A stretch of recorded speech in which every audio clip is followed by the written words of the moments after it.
Editing work நிறையா இருக்கு. நான் முடிக்கணும்னா அடுத்த கண்டென்ட்டை பற்றி யோசிச்சுட்டு இருந்தேன் நான். அடுத்த என்ன பற்றி பேசலாம் அப்படின்னு சொல்லிட்டு. எதை பற்றி போடலாம் நினைக்கிறீங்க? ஆக்சுவலி ரீசெண்டாக நிறைய சர்வேஸ் இருக்கிறத பற்றி பார்த்தேன். ஓகே. அதில் வந்துட்டு எது ரொம்ப ஷாக்கிங்காக இருக்குன்னா, நம்ம இந்தியாவில் 35 மில்லியன் பீப்புள் வந்துட்டு ஆஸ்மானால அஃபெக்ட் ஆகுறாங்க. 35 மில்லியன் பீப்புள். இன்னும் வந்துட்டு 2015 அந்த ரேஞ்செலாம் பார்த்தோன்னா 82,000 பேர் வந்துட்டு ஆஸ்மானால இறந்துருக்குறாங்க. ஸோ வந்துட்டு சம்திங் சீரியஸ் அப்படின்னு சொல்லி தோணுச்சு அதை பார்க்கும்போது. ஸோ ஆஸ்மா ஏன் வருது அப்படின்னு பார்த்தோம்னா, சில பேருக்கு அது ஜெனட்டிக்கல் இஷ்யூவாக இருக்கலாம். அவங்களுடைய மூச்சு குழாயே கொஞ்சம் சின்னதாக இருந்துச்சுன்னா அது அவங்களுக்கு வர்றது இயல்பு. அவங்களுக்குமே நம்ம என்ன அட்வைஸ் பண்ணலாம் அப்படின்னா, அவங்க ப்ரீதிங் ப்ராக்டிசஸ் எக்ஸசைசஸ் இருக்குது ப்ரீத் பண்ணுறதுக்கு, அதை பண்ணலாம். அதுக்கப்புறம் ஏர் பியூரிஃபையர் இருக்கு, அதெல்லாம் வீட்டில் யூஸ் பண்ணிக்கலாம்.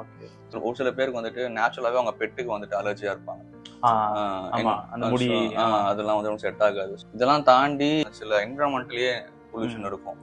ஸோ அதெல்லாம் வந்துட்டு கொஞ்சம் தடுக்க முடியாது.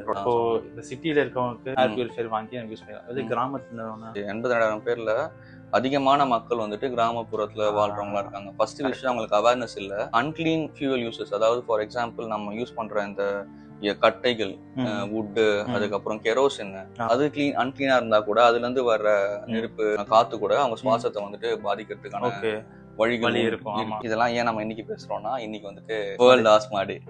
பைபிள் என்ன வசனம் இருக்குன்னு தேடி பார்த்தோம்னா, யோபு 33ஆம் அதிகாரம் 4வது வசனம் சொல்லுது, தேவனுடைய ஆவியானவர் என்னை உண்டாக்கினார், சர்வ வல்லவருடைய சுவாசம் எனக்கு உயிர் கொடுத்தது. இந்த வசனம் கண்டிப்பா உங்களை தேட்டும் நான் நம்புறேன். ஸோ இந்த வேர்ல்ட் ஆஸ்மா டேல இதை நாங்க ரீகால் பண்ணியாச்சா? எடிட்டிங் பண்ணுவாங்க. இதை அங்க போட்டோன்னா கரெக்டா இருக்கும் சார். இதே போட்டுடலாம்.